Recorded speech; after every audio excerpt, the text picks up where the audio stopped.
Então, como eu estava falando, é totalmente inconsciente, né, esse sentimento.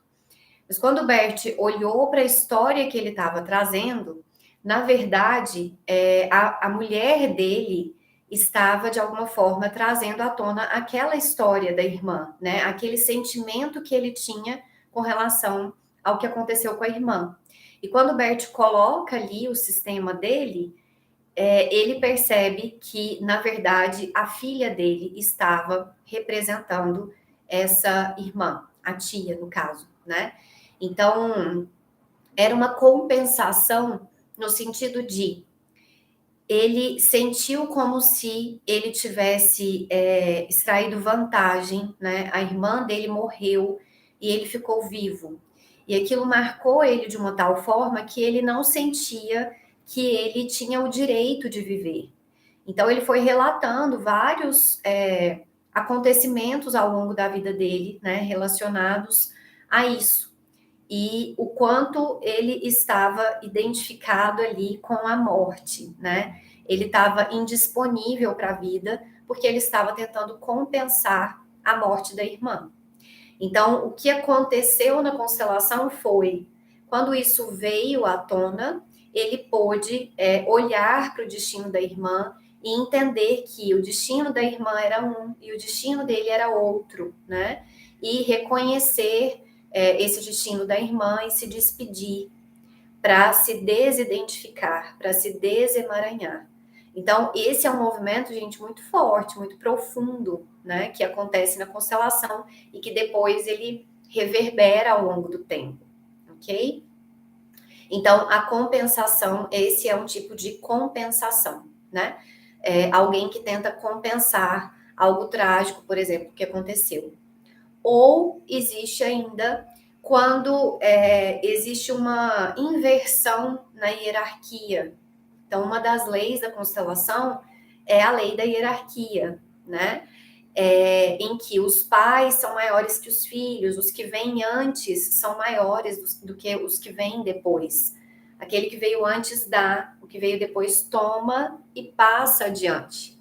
E quando acontece uma inversão, muitas vezes porque o filho, ao nascer, sente um destino difícil ali da mãe, né, ou do pai, ou ele vê a história dos avós, e esse vê aqui, isso é muito instintivo, né, porque é no início ali da vida, é um primeiro contato que ele tem com essas pessoas, ou muitas vezes pelas memórias que ele traz mesmo, né? A gente sabe que a gente não herda só o DNA físico, a gente herda as memórias mesmo dos nossos antepassados, né? Isso está registrado no nosso corpo. Então, muitas vezes, por essas memórias, a gente acaba sendo leal a alguns destinos, e em outros momentos a gente tenta salvar. Então, quando a gente é leal, a gente repete. Isso também é um emaranhado, né? Lealdade sistêmica é um tipo de emaranhado. Mas falando da inversão de hierarquia, quando um bebê nasce e sente ali o destino da mãe, né? E ele inconscientemente diz: eu por você, querida mamãe. Que significa: eu sofro no seu lugar. Eu passo por isso no seu lugar. Tenta salvar. Ele sai do lugar, né, de filho e se coloca numa posição acima. Então, isso também causa uma desordem. Isso também é um tipo de emaranhado. E quais são os efeitos disso, né? Essa pessoa fica indisponível para relações, para o sucesso. Então, essa pessoa, a alma dela está ocupada com algo ali atrás e não está disponível para a própria vida, né? Então, de uma forma geral, o que os emaranhados provocam é isso, uma indisponibilidade para as próprias questões, para as próprias demandas. Então, esse é um outro tipo de emaranhado. A inversão da hierarquia, né? Dentro das compensações, gente, tem outros tantos, né? Outras tantas possibilidades. Então, muitas vezes aconteceu uma história trágica no sistema e um antepassado, por exemplo, matou alguém. E aí, uma geração que vem se identifica com a vítima daquele acontecimento, tenta compensar aquilo, sabe? E se sacrifica por conta daquilo. Então, olha o quanto é profundo, né? E o quanto realmente é inconsciente, porque muitas vezes quem está identificado, quem está emaranhado, nem conheceu esse antepassado, essa pessoa, né, que vivenciou isso, essa pessoa com quem ela está identificada. Não conheceu fisicamente, mas está com essa memória registrada ali no corpo, né? Então, a nossa lealdade sistêmica, ela é realmente muito profunda, é muito mais ampla e profunda do que a gente consegue muitas vezes imaginar, né? E aí, quando isso vem então para a constelação, isso é trazido à luz. E aí eu tenho a possibilidade de lidar com isso. Então, vindo já, né, para esse ponto de como trabalhar, como lidar, o que fazer a respeito disso.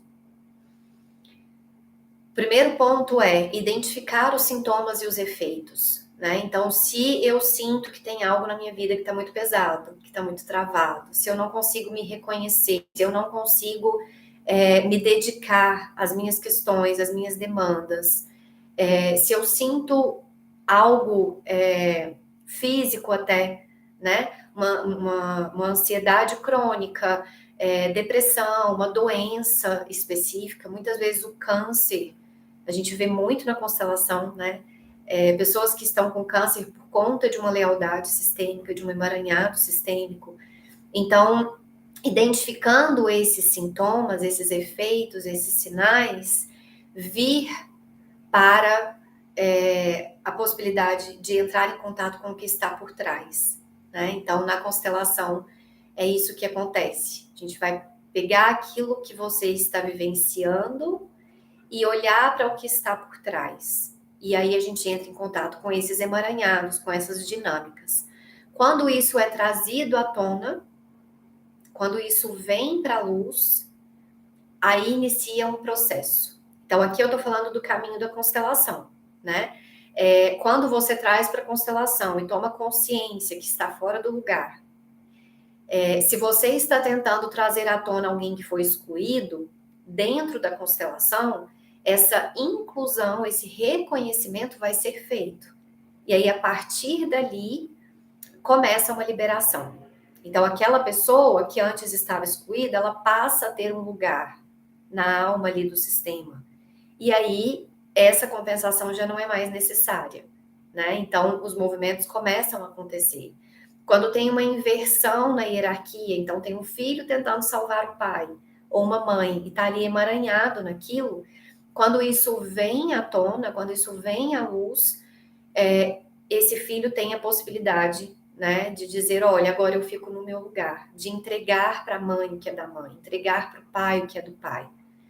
E é um processo que muitas vezes inicia na constelação, mas ele precisa de um tempo e de uma postura, né, para realmente acontecer. Então, lá na constelação a gente toma consciência e depois a gente vive esse processo. Muitas vezes a gente, né, se auto-investigando, a gente consegue perceber alguns emaranhados. A gente consegue perceber comportamentos que a gente tem porque a gente está sendo leal a algum padrão do sistema. E aí é uma possibilidade também, né? Nossa, eu estou boicotando isso porque no meu sistema ninguém nunca teve. Ou eu estou buscando relações de determinado tipo porque esse é o padrão das mulheres do meu sistema, por exemplo. Então, quando eu identifico, eu começo um movimento para alterar esse funcionamento. E muitas vezes a gente precisa de ajuda. Às vezes a gente consegue fazer esse caminho, né, esse processo, com a gente fazendo essa autoinvestigação e com a gente fazendo momentos para mudança de postura, para mudança de lugar, de olhar, mas muitas vezes a gente precisa de ajuda. Então, vir para uma terapia, né, que possa realmente direcionar. Então, eu tomei consciência que eu estou fazendo tal coisa porque eu estou sendo leal, mas eu não estou conseguindo me desvencilhar disso. Então, na terapia, se for na constelação dentro do campo, isso vem num nível muito mais profundo do que o racional, né? Se for, por exemplo, na mentoria, a gente vai olhar para todos os aspectos disso.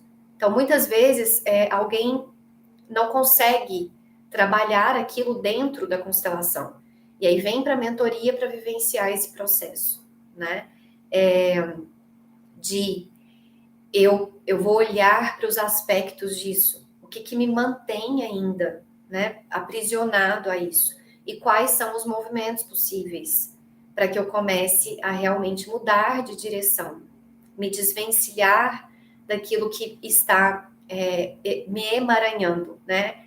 Trazendo ordem para aquilo que está fora de lugar. Então, esse é o caminho. E é claro que aqui, gente, trazendo de uma forma muito simplificada, né? Porque é um processo profundo mesmo, que exige, né? Então, muitas vezes a gente acha que vai vir para a constelação, vai olhar para um emaranhado, ele vai se desfazer e pronto. E não. E a gente muitas vezes está emaranhado de várias formas. Todos nós, em algum nível, temos, né, emaranhados dentro do nosso sistema. E às vezes, ao longo da vida, a gente vai se emaranhando também, saindo do nosso lugar, né, ocupando posições que não cabem a nós. E aí é um processo a gente ir reconhecendo isso, reconhecendo aquilo que é do outro, reconhecendo as histórias de cada um, os destinos de cada um, para também ir reconhecendo qual é o meu destino, o meu caminho, a minha história, né? Então, para ir desvencilhando. E é muito bonito, muito interessante que, ao mesmo tempo que é se desvencilhar, é se vincular de uma maneira até mais, não sei se dá para dizer que profunda, mas é trazer mais saúde, equilíbrio, né, para os vínculos. Então, muitas vezes a gente acha que se eu vou me desvencilhar, por exemplo, do destino do meu pai ou da minha mãe, eu vou me afastar. E não. Quando a gente consegue se desvencilhar nesse sentido de existe um emaranhado e eu vou desfazer, eu vou sair dessa dinâmica desse emaranhado, eu tenho a possibilidade de me relacionar como filha, né? Então, se eu estava fora do meu lugar, eu não estava me relacionando com o meu pai ou com a internamente como filha. Então, quando acontece esse desemaranhamento, digamos assim, é possível que esse vínculo ele realmente se torne um vínculo mais efetivo, digamos assim, né? Eu consigo acessar muito mais o meu pai ou a minha mãe. Eu consigo, por exemplo, honrar aquela história que aconteceu. Quando eu estou emaranhada, eu não estou honrando. Eu estou sendo leal. É diferente de honrar. Quando eu reconheço aquela história e deixo aquela história com aquela pessoa, eu estou honrando aquela pessoa, dizendo: você dá conta, essa é a sua história. Eu respeito, né? Isso que faz parte da sua história. E eu fico com a minha própria história. Então, é esse caminho, assim. Ok? Espero que tenha trazido aí uma clareza, né, do que são, então, os emaranhamentos sistêmicos, de como lidar, como identificar, como lidar, como trabalhar, o que fazer a respeito, né? Não existe uma fórmula, não existe uma receita mágica. Então, o caminho é realmente a gente se dedicar, né, a esse autoconhecimento, conhecer mais da história do nosso sistema, nos conhecermos de forma mais profunda, para que a gente vá tendo consciência dessas dinâmicas, para que a gente vá identificando aquilo que antes estava inconsciente atuando na nossa vida, né? E vá realmente fazendo movimentos para equilibrar um pouco mais, né? Para se colocar mais no nosso próprio lugar, dentro do nosso sistema e, consequentemente, na nossa vida também. E vira e mexe, a gente precisa rever, né? Revisar. Deixa eu dar uma olhada aqui se realmente eu estou no meu lugar, se está tudo certo. Então, às vezes, começa a fluir e vem ali um pontinho e você fala, opa, deixa eu observar, né? Porque pode ser que eu esteja, de alguma forma, me emaranhando em algo aqui. Então, às vezes, a gente sai realmente do nosso lugar ao longo da vida e a gente precisa, de novo, né, olhar, visitar e perceber o que está levando a gente a sair do lugar, a estar fora do nosso próprio lugar, ok?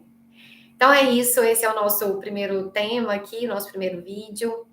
Fiquem atentos, porque nos próximos dias, nas próximas semanas, eu vou trazendo mais conteúdos aqui para vocês. Vou falar sobre as 3 ordens, as 3 leis sistêmicas, que eu comentei aqui, que elas existem, né? Mas não falei sobre cada uma. Então, quem tiver, quem ainda não conhece ou quem quiser aprofundar um pouquinho, os próximos conteúdos vão ser sobre isso, ok? Um beijo, gente, obrigada. Curtam aqui se fez sentido para vocês e até logo. Sim, Gabi, entramos e saímos o tempo todo. É isso mesmo. Se vocês quiserem também deixar dúvidas aqui, eu vou trazendo nos próximos vídeos ou respondendo vocês por aqui mesmo, ok? Beijo!